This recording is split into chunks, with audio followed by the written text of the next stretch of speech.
Exactly how a Bronze Age society managed to haul and fit together 2.5 million stone blocks is one of the world's greatest enigmas.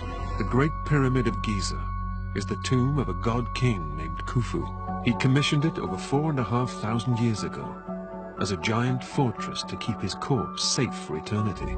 But now new evidence is revealing that Khufu may only have managed this with a fleet of specially built boats and highly trained sailors.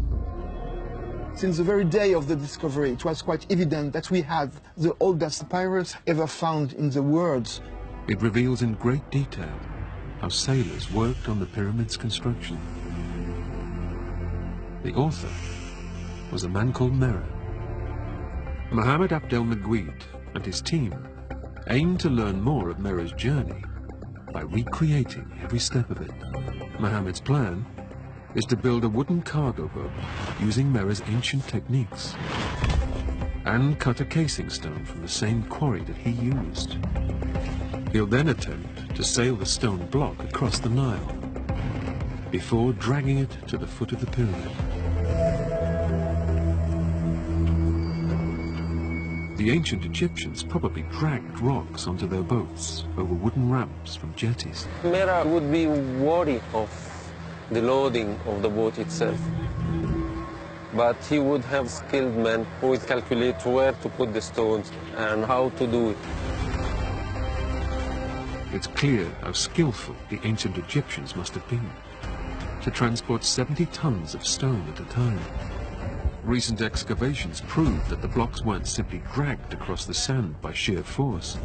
The Egyptians used a clever system of rails and possibly rollers as well. Once they get going, it's surprising just how much speed they can reach with such a heavy stone. The Egyptians had an innate understanding of force, acceleration, and momentum.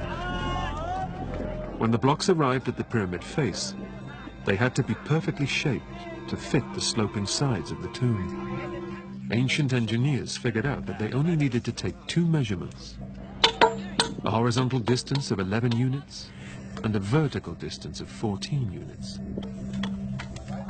Joining them gives the pyramid its perfect slope. When the monument was finished, it looked very different to today.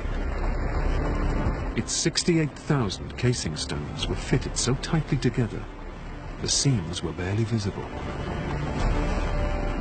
But Khufu's huge construction project achieved far more than just his tomb. It brought life-changing innovations. A massive network of waterways and an artificial port revolutionized Egypt's transport system. And a sophisticated new city enabled a workforce to be organized and cared for on a whole new scale.